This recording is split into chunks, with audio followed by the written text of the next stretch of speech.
1, 2, 3, 4.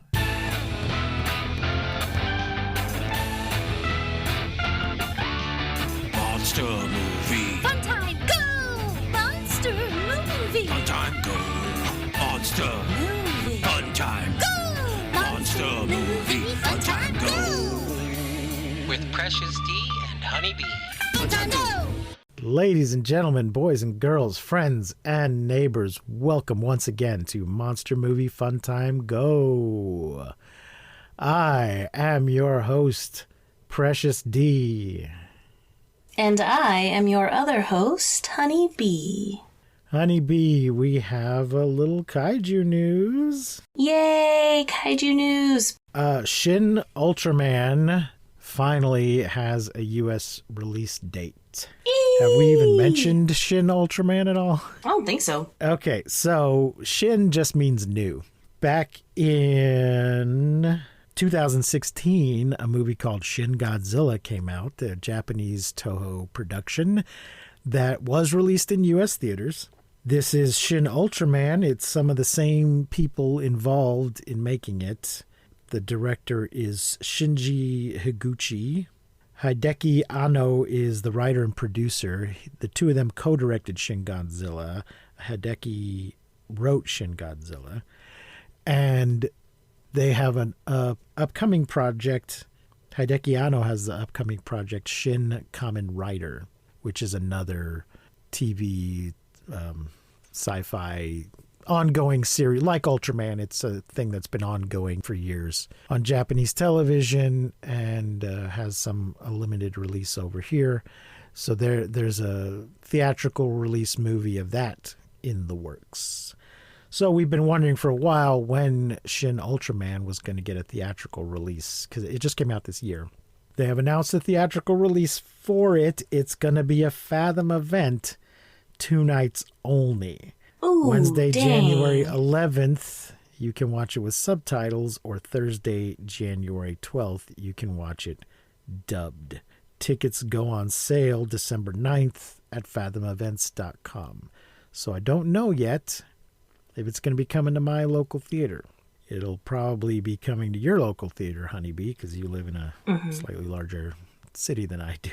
Mm-hmm. So we're going to try to see it if we can. If we can't, might have to wait till it's up on a streaming service or something, or until we can. Ooh, I hope we get to see it in theaters. So, yeah, keep your eyes out for that, folks. See if it's coming to a Fathom event theater near you. Kaiju news. What is the little, beeping for the news? Do you know what I'm talking about? Oh, yeah. Yes, I've been meaning to get a sound effect for that. A little Do it. a little Yeah! incoming. Yeah. I think it originally was like an incoming telegraph is the idea behind that noise. Yeah, I've been meaning to do that. See if I can find. I just didn't find the right sound effect, but I'll look a little harder. In other sort of kaiju news, Honeybee, I finally got my hard copy of Mecha and Monsters Evolved. Longtime listeners might remember we did an interview. This is a role-playing game that involves kaiju and big old mechas. We did an interview with the author of this game back in October, Alan Barr from Gallant Knight Games, in October of last year, October 9th.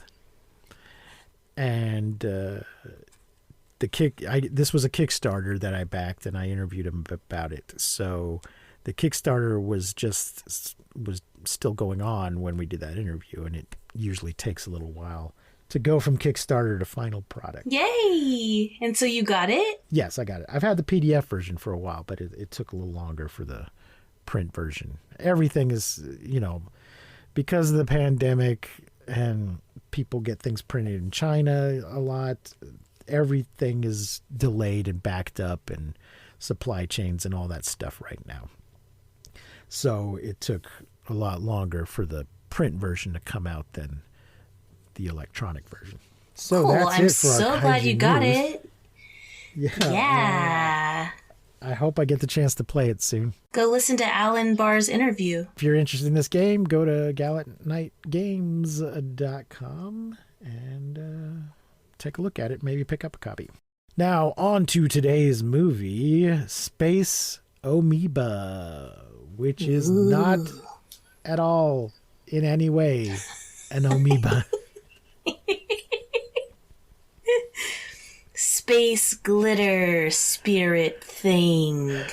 The original title, though, in Japanese is Genzora Gainami Kemba Kaisen Naikai no Kaiju, or Genzora Ganamis and Kamebas Decisive Battle Giant Monsters of the South Sea. Damn. Which is a much longer title, but a far more accurate title. True. Very true. It's from 1970, in color, directed by Ishiro Honda. Is this our last Ishiro Honda film? Did you say that to me last time? Almost. Okay. It is the last one he directed while under contract. The Japanese studios used to work on a studio system similar to the Hollywood studio system, where you would sign a contract with, rather than a contract for a particular movie, you'd sign a contract with a studio, and you would just do whatever the studio told you to do. Well, that's cool. And I know in Hollywood, sometimes studios would loan actors to other studios in exchange for a loan back. Oh. I don't know if they did that in Japan or not, but they were starting to move away from that system. So this is the last movie he did under contract, but he does come back to do another one. I believe it's Mechagodzilla or Terror of Mechagodzilla. I'm so excited to get to Mechagodzilla. It is Terror of Mechagodzilla, which is the second Mechagodzilla movie. Oh, okay. And then that is it's not his last movie ever, but it's his last. He does Rebirth of Mothra as an actor. What? I think it's just a cameo in Rebirth of Mothra in 1996. His last directing I'm so excited. Yeah, it kind of looks... I mean, I'm just looking at the Wikipedia. I'm not looking at his full filmography, but it looks like Terror Mechagodzilla is his last thing that he directed. So there you go. There you go. Let's see. Is there a budget here? It's 84 minutes. There's no... It's, of course, Toho's the production company. There's no budget listed. There's no box office listed. It stars Akira Kubo as Taro Kudo, Atsuko Takahashi as Ayako Hoshino, Yukiko Kobayashi as Saki, Kenji Sahara as Makoto Obata. Yay! We're always happy to see Kenji. Yoshiro Tsuchiya as Dr. Koyoshi Maya, Yuki Fuji as the promotion division manager, Noritaki Sato as Riko, Yuko Sugahara as stewardess, Sachio Sakai as magazine editor, Chotaro Togen as engineer Yokoyama, Wataru Ome as Sakura, Haru Nakajima as Gizora and Ganymes, that's two of the monsters, Haruyoshi Nakamura as Kamoebas, Ichiro Murokoshi as Space Amoeba. I guess that means the voice of Space Amoeba. Tetsu Nakamura as Supplicator Ombo. I don't remember who that is. Okay, this movie, Honeybee, what are your initial thoughts on this one? Well, there isn't a Panchito in this one, which I was like... There is not. Whoa. We don't have a kid character in this movie, which honestly, I mean, I didn't feel like anything was missing. I just thought that was strange because usually we do. I can't really remember the last time we didn't have like a Panchito. Right. So, right. But I've gotten to the point in these movies where I just like love them so much. I feel like in the beginning when we were watching these movies, I'd be like, oh my God, this is so awful.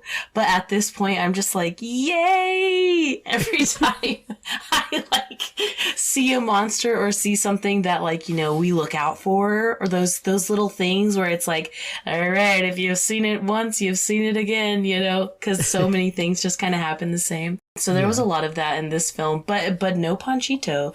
So, No Panchito. yeah, we did get a lot of other things, though, that are kind of repeat things that we've seen, like with the islands and the, you know, the natives and the... Yeah, yes. There is... Yeah, so we haven't been doing racism factors and sexism factors for a while. Mm-hmm. But yeah, this one is going to get a racism of 1 for the brown face. Mm-hmm. It's definitely, like, not as drastic as we have seen. This is kind of like a Ariana Grande brown face, if you will. Like, it's very... Yeah, the makeup's not as heavy.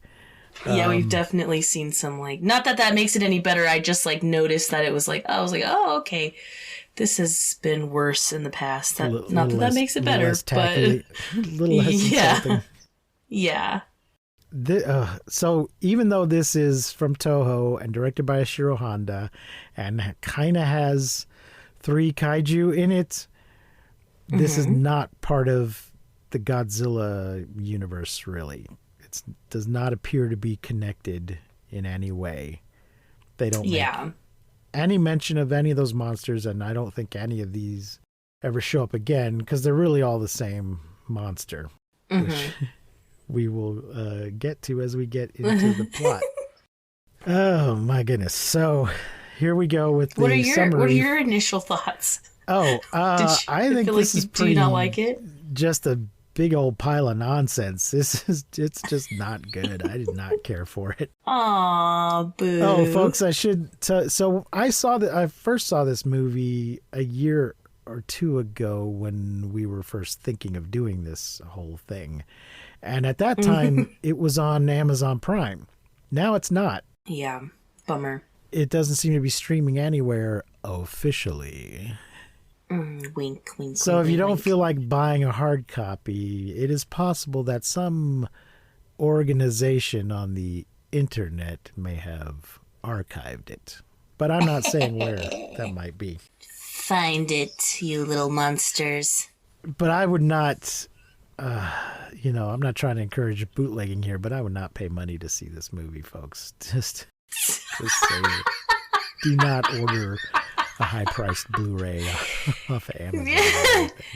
This is one of those we watched it so you don't have 2 movies for you. Even a cheap, I wouldn't even order a cheap DVD of it. Just skip it.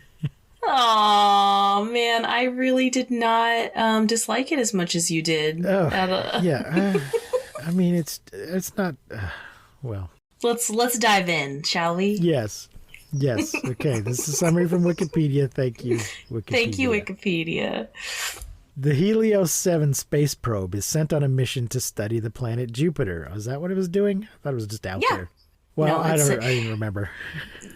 While on it, you really just did not give a it's shit just about such. this. I mean, a lot of this stuff is nonsense, but this one just seemed like more nonsense than.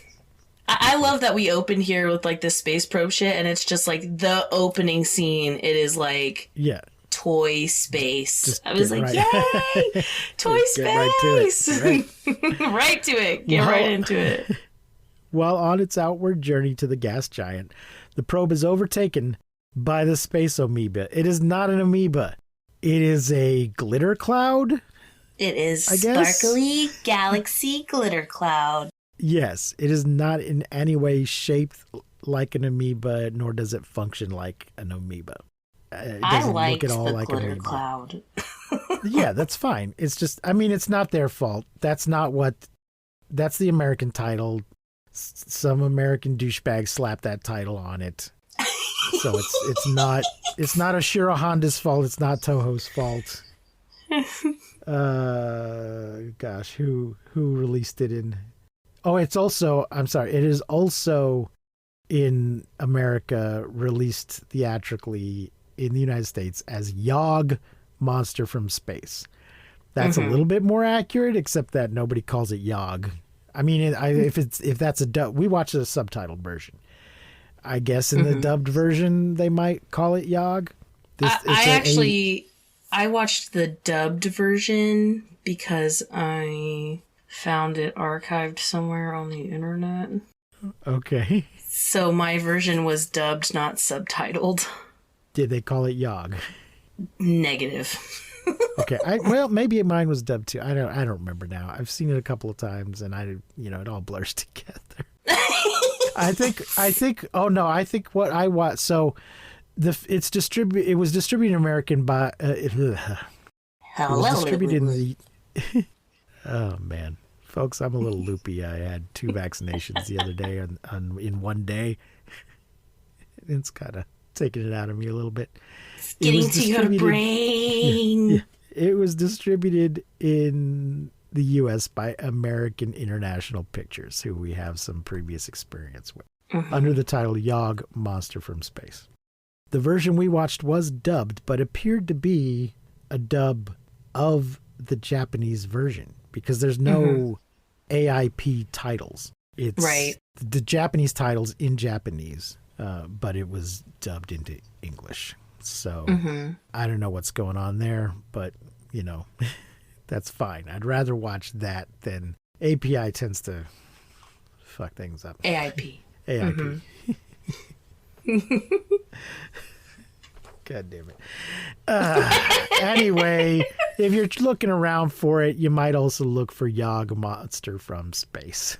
Yog. Judas Priest. Yeah.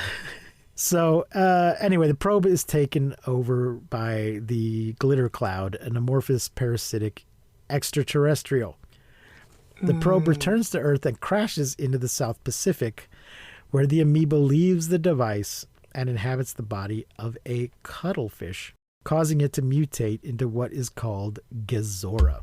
The tentacled kaiju begins attacking ships and islands in the area. This tentacle kaiju is so funny. It's like he's wearing a helmet, like his hat is like, it feels like his head's like not connected to like his torso, like the rest of his body, the way he moves. I just loved it so much. I do think these tentacles look way better than, was it Virus who had tentacles the last that we saw? Yes. Yeah, because those tentacles kind of look like uncircumcised penises, but these tentacles actually look like tentacles. They looked way better. So I was like, sweet. They kept calling it an octopus, but it is not an octopus. It is a cuttlefish, which is a squid-like thing that it's just not shaped like an octopus. It has tentacles, but it's a different shape. Yeah. So, yeah. It's got, more of that pointy body head kind of situation, like a squid. Yeah, more squid-like than octopus. Yeah. So they're kind of jumping ahead a bit, though. There's this whole... Oh, my God. There's this photographer, Kudo, who is trying to sell pictures to the newspaper. He's on an airplane and he sees he very quick. This is some Charles Dickens level coincidence shit going on here. Yeah, seriously. He's on an airplane and just happens to see the probe crash. So the probe is lost. Nobody knows where it is, but he sees it. But he doesn't get his camera out in time. He can't take a picture of it. But he tries to tell the newspaper, and they're not interested in buying his story or his pictures or whatever. And he gets pissed off. Some lady approaches him. Was she also at the newspaper? Yeah. Yeah, she was hanging out there, and she was like, oh, yeah, the sexism factor I brought up earlier. Yeah. I feel like the sexism factor in this movie is kind of high. This woman is agree. not the intrepid reporter we've seen in some other Japanese movies. Yeah, everyone just kind of laughs at this woman. No one really takes her seriously. Yeah, she's kind of a clown. She does a lot of Ika Mouse kind of shit. She's not great. It's not her fault. But she was like to the editor, hey, you said you were going to introduce me to him. And she chases after him. She wants him to take a photography job. And he agrees to meet with the people reluctantly. And what they want to do, oh God, this is so terrible. There's this company that wants to build a resort on this island. So first, Selgio Island. They do this presentation to him. They said this island, it's this little island where there's these natives, and she describes them as having like a sort of a perfect life. They're not struggling to survive. They live off the land. They're very healthy. She makes it sound like these natives are doing really well. Mm-hmm. And we want to build a resort on that island.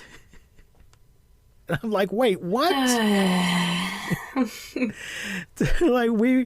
And I'm like, wait, that's going to totally disrupt their idyllic, perfect life that you just described. That is going to fuck up their island if you go there and build a resort.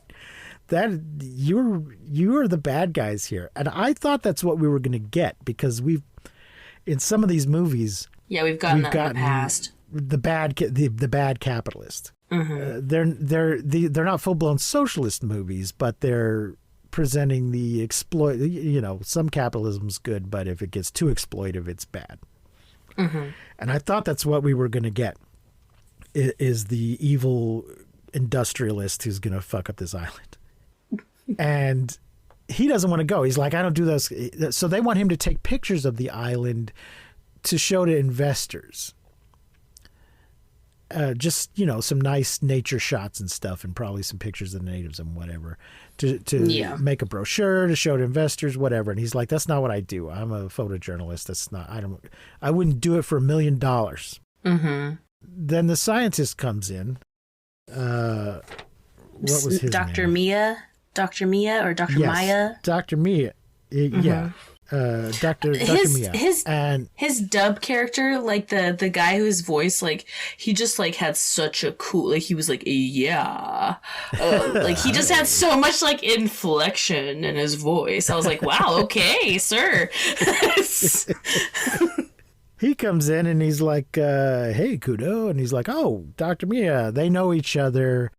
Mm-hmm. And so they end up convincing him to go along, I think partly because he knows the scientist. The scientist wants to study monsters. He thinks there might be monsters on the island, and he wants to go study them. Of course, like you do. Monsters on the island. This is one of the things I was talking about. It's like, we've seen this before. Like, we've kind of seen this movie.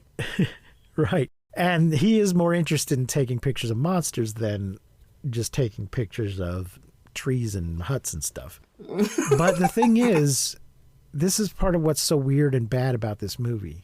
There are no monsters on the island until right now. Right. Dr. Mia's theory is it's just more coincidence. His theory is wrong. There's no monsters on that island until just right now when the space amoeba shows up. So why did Dr. Mia think, and this is not part of the larger Toho Godzilla verse or whatever they call it. So why does he think monsters even exist, and why does he think they're on this island? I don't know. He's just a big dum-dum, I guess. Or it's just like, well, even though it's not a part of the like whole bigger scheme of things, it's like, it seems that every island that we've ever heard of in these movies with natives have a monster on it. So maybe it's just like one of those things, There might be other, but they don't seem terribly surprised. So maybe it is in that universe and just nobody brings up Godzilla. Yeah. Because maybe they don't seem that surprised when monsters do show up. Like, haha. And he doesn't say, what do you mean there are monsters on the island? Are you fucking insane? What are you talking about? He's just like, oh, okay, maybe there are. So I guess. Good call. I don't know. But this just made me start out hating all of these people because they're like, let's go exploit that island. Like, you fuckers. Yeah, they really, and then they even like the way that they talk about it, like they're like, we're so lucky that after all of this that these natives are nice to us. And then they still like just don't give a shit. Yes, they mention that because they're like, oh, he speaks Japanese? Yes, because we were here during the war. Mm-hmm. And I'm like, oh, you mean you invaded this island during the war? Or you used it as a base or whatever. And yeah, they do say something about, we're lucky they're so helpful and nice. After the way we abused them and mistreated them during the war, which surely they did. Yeah.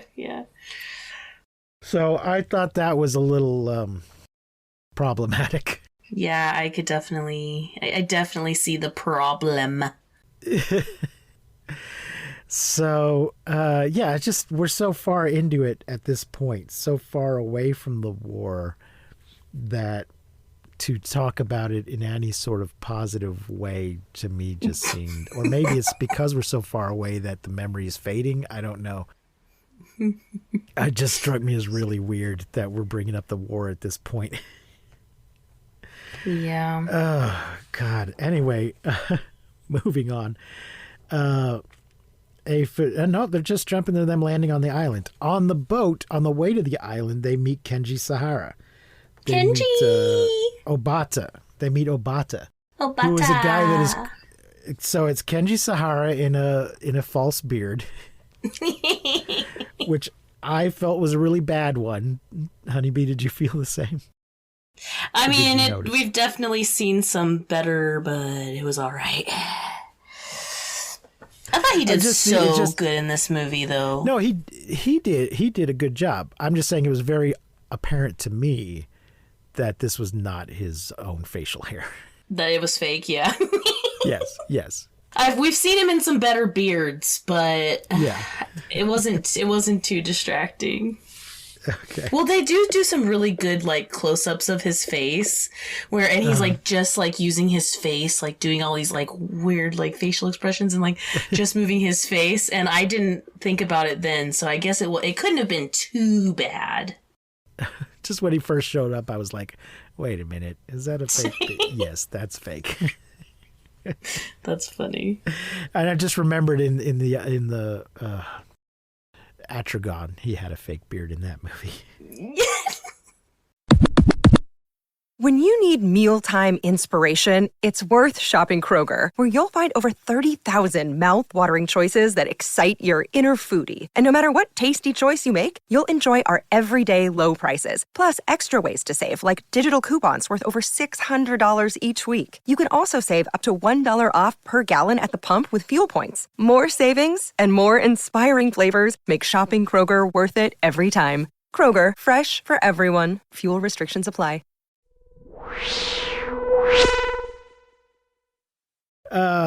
Anyway, they meet this guy Obata, who just acts like, hey, I heard you're going to Selgo Island. I'm going there too. Here's my card. Hey. And he's clearly up to something. He's clearly a scuzzball that's up to something. But I don't remember what bullshit story he gives them, but it's all a lie. It turns out he knows exactly who they are, and he's planning to steal their plans for the resort. I'm like, and do what with them? Make his own resort. I'm saying I don't know what the legality of this whole thing is. Who they have to get permission from to build this resort? What governmental authority this island is under? But presumably they would have to make some agreement with somebody to build this. And just because you steal the plans doesn't mean then you get to build the resort there. Unless maybe because it's like build it. The natives? Like, wouldn't it be the natives if it's like they live there, it's their island? It should be, yes. It should be, yes. But I have no idea, But I don't know. I don't know if they're somehow under the protection of the Japanese government or if they just have their own thing going. Who knows? They don't think these things out. Maybe he had another island picked out, or his company did, but they just didn't want to bother hiring an architect. I don't know why he thinks stealing these plans is a good idea. But we find out that's what he's up to. God damn this movie. Let me get back. Let me see what Wikipedia says is going on. A photographer named Kudo and his entourage, land on Selgo Island for a photo shoot, but their camp is attacked by Gazora. Because of its mutation, the creature can create extremely cold temperatures with its body. When the survivors discover that Gazora is vulnerable to high temperature, Kudo and his friends use a leftover Japanese World War II munitions bunker to set fire to the monster. Yeah, these fuckers just left all their shit behind. Severely burned, the creature retreats into the water where it dies. Or so it seems. So it seems. Yeah, and I have no idea. Maybe this happened. Maybe as they were retreating during the war, they just left munitions bunkers behind on little islands everywhere and never went back to clean them up. I don't know. Or the U.S. military never went back to clean them up. It's possible. Who knows? Yeah. But it's just amazing that these natives didn't blow themselves up before. Holy I guess they knew. They're like, oh, there's bad shit in there. Leave it alone. Mm-hmm. Later, the space amoeba possesses a stone crab, mutating it into Ganymede, and attacks the surrounding islands. Luckily, the humans managed to lure Ganymede into a pit and destroy it with explosives. The amoeba survives a second time and flees into the surrounding jungle, plotting its revenge. I will say that this crab looks way better than the first monster. I feel like the first monster kind of was the worst out of everyone. I'm glad we started with that one because it just looked the worst as far as like movement and stuff. He's terrible, but I also love him because he's just so ridiculous. Yeah. Oh, same. I loved he's it. He's walking upright on his tentacles. Mm-hmm. And his big cuttlefish head is just somehow being supported by the tentacles. And he looks totally ridiculous, but he kind of, in a way, gave me a lot of joy because he was just because he was funny. Same. He was not meant to be, but he was. He was hilarious.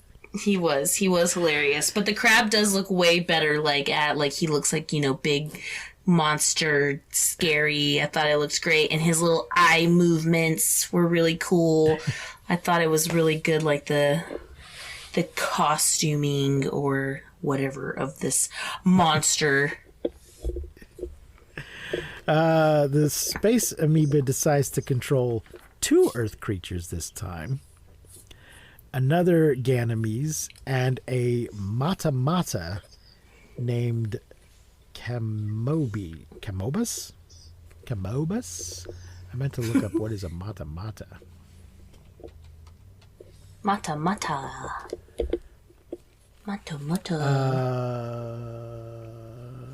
Oh, it's a kind of turtle.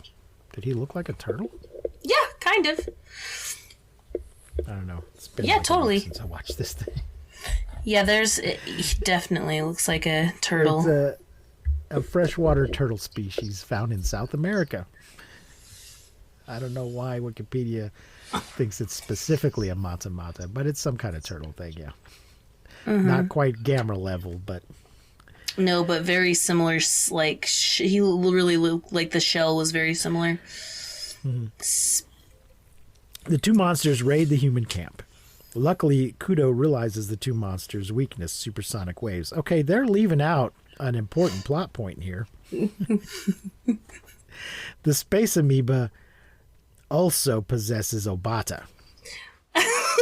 Which, when he does, and he's giving Obata the speech about now you are under my control and blah blah blah. I was just like, oh shit, is this what happened in the crab's brain? Is this what happened in the he's just this glittery spirit comes in and he's like, okay, and now you will listen to every word I say. It was so funny. I was laughing my ass off. I was laughing so hard. So funny. So Obata, once they get attacked by the kaiju and stuff, it comes out what Obata's really up to, but they all decide, well, look, we got to work together right now to survive this kaiju shit because the boats, they're kind of stranded there. They got off the boat and the boat left. And they're going to be, they're stuck there for a while. And so they got to work together. But Obata goes off by himself at some point and he gets taken over by the space amoeba. He's wearing a fancy white suit through all of the movie, really, I think. Yeah. Just thought I'd mention that.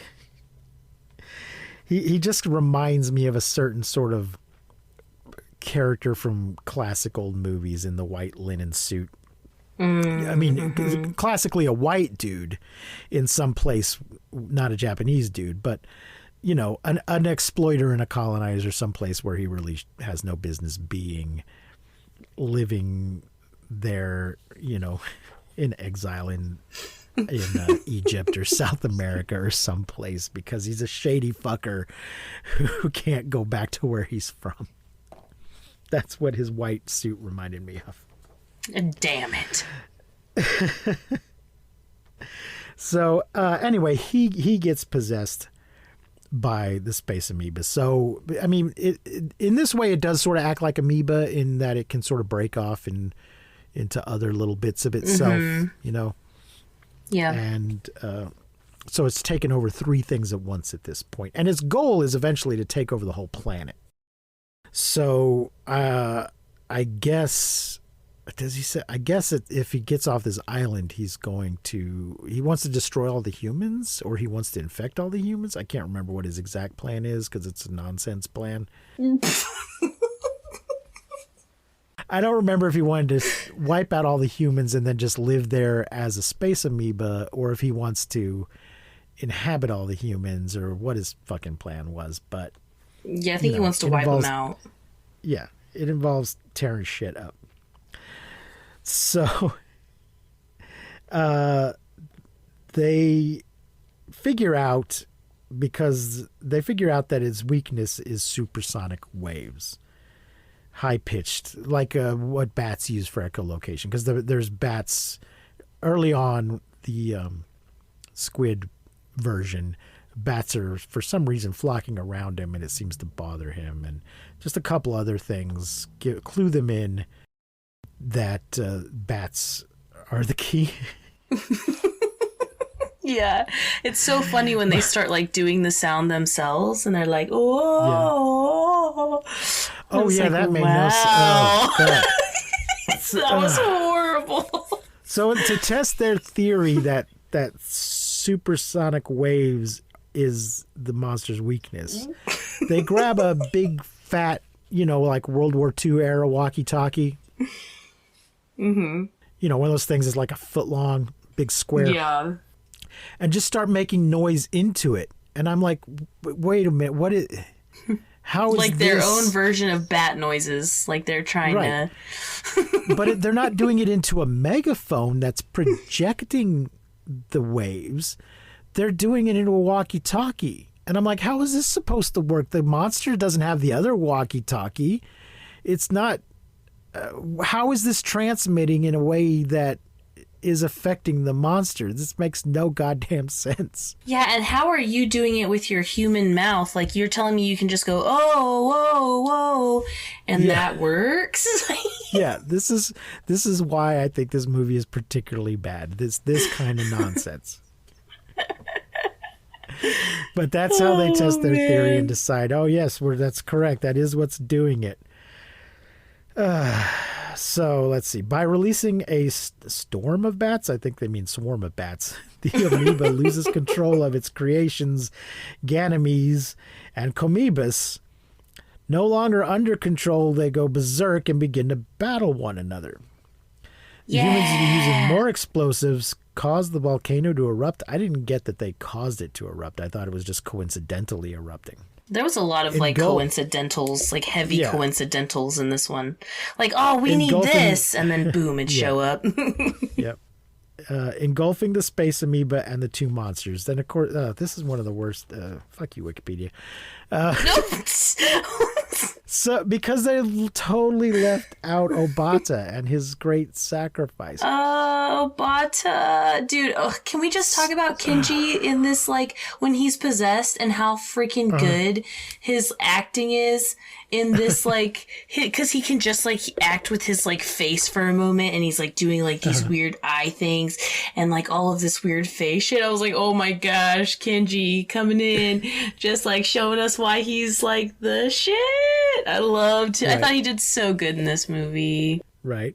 So, yes, I agree. And so Obata, you know, they've of course figure out that, well, I guess he comes out and tells them at some point that I have taken over Obata. He is not here anymore. And they decide, the lady, what's her name? Saki? Is she Saki? Sugawa? I think it's just, Yukiko Kobayashi plays Saki, is what. The Okay, credits maybe here say. that's what it is. So I think it's just Saki. Okay. I'm not sure. Anyway, she's like, I know Obata is still in there, and she gives him the speech of, you can do it, resist it, and it works. He is able to resist the possession, the monster's influence on him. He's able to push back, and in the end throws himself into the volcano in order to take out the space amoeba so that it won't take over the world. And, it's so sweet. It's so sad. She yeah. did a really good job too, and you can like see the tears in her eyes. Oh my goodness. It was such a sweet scene. Yeah. So, it's that thing where, he's sort of a bad guy, but it's not his fault. He's possessed. And in the end, he becomes the hero, saving the entire planet. No, it's so good. And the way she says thank you. Yeah. Aww. But there was one point where they were like, oh my God, there's no way we can stop, they're just in real despair about what they're going to do, how the Earth is in danger from this thing. Mm-hmm. And I'm like, but is it? Because you guys have been doing a pretty good job of fighting back with just like the 4 or 5 of you and some natives and some munitions, some torches, some munitions you found, some gasoline, you dug a pit. I'm like, you've been fighting this thing pretty good, just the bunch of you. Yeah. If the larger world becomes aware of it and you're able to actually put some military might against it, I think you might have this covered. I don't think it's really as big of a problem as you think it is. That's hilarious. It does appear that the original intention when this script was first written back in 1966, that it was a much more ambitious script that did feature a worldwide threat. But by the time they got around to filming it, 3 years later, they decided to cut back a little and confine things to this one little island because, budgets. Dang. Well, I don't think it would have made the movie any different if it would have been like a worldwide threat compared to the tiny island. I think the movie would have honestly been the same. Still been stupid nonsense. Yeah. Yeah. Now, E.G. Tsuburaya, who we've talked about before, the big effects guy who, is responsible for Ultraman and has worked on most of these movies, was supposed to be the effects director on this. However, he passed away just 2 days after the start of filming. Oh, no. And is only credited in early promotional materials for the film, according to Wikipedia. Toho rejected a proposal by some staff members to dedicate the film to Eiji Tsuburaya. Oh, I wonder why. I don't know. Arakawa, who's the guy that took over and his former pupil, was especially angered, refusing to talk about the film later in his life. Oh. So I don't know why Toho were dicks about that. you put up a credit, you put up a title card that says dedicated to the memory of Tsuburaya. What is that going to cost you? Why not do that? I have no idea why they would refuse to do that. I don't either. I mean, maybe, these days, maybe the guy was like, maybe before he died, he was like, fuck you and your studio. And then he died, and then no one else knew that, and they were like, we ain't dedicating that movie to him. He told us to go fuck ourselves. Who knows? It could have been like anything. an unlikely scenario. I mean, it could have been anything. Yeah, but it just seems like studio heads just being needless dicks. Because these days you see that all the time on movies. Mm-hmm. They're frequently dedicated to the memory of somebody. Sometimes it's a big star, and sometimes it's just somebody on the production team that we don't know, but they all know that person. Yeah. So there you go. Well, damn. So that, ladies and gentlemen, is Space Amoeba. Glitter space spirit possession. Space glitter cloud. Space glitter cloud possession. Honeybee, what do you rate Space Amoeba? Man, I feel like I really liked it a lot more than you did. I had so much fun watching this movie. I really loved just how kind of wacky the first monster was, and just like all the monsters in general I really loved. I loved the monster fights, which I was kind of confused about, like why were the monsters fighting each other if they were each other, but it was really good. And I loved Kenji Sahara in this movie, of course. Thought he did great. I thought that Saki did really good as well. Is that her name? Saku? I think so. Yeah. Yeah. Saki.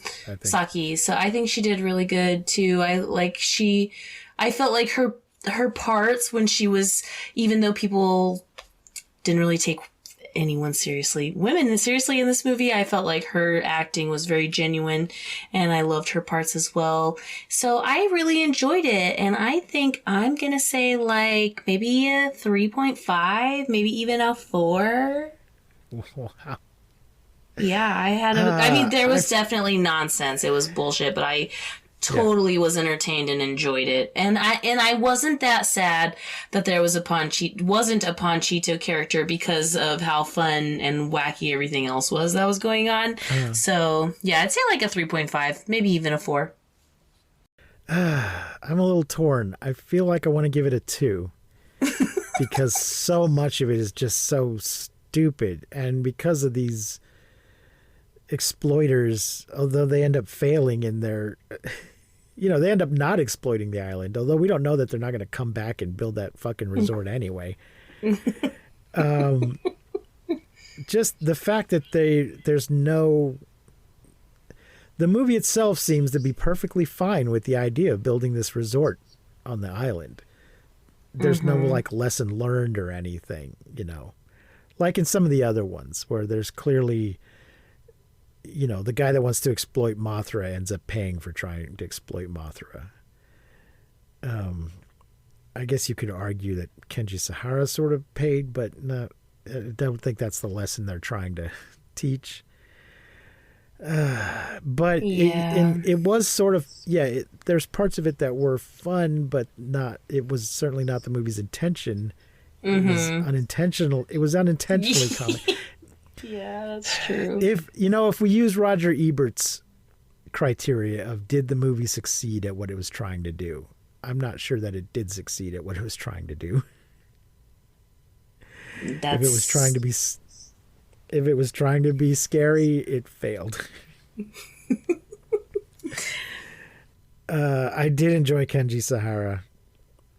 Yeah, totally.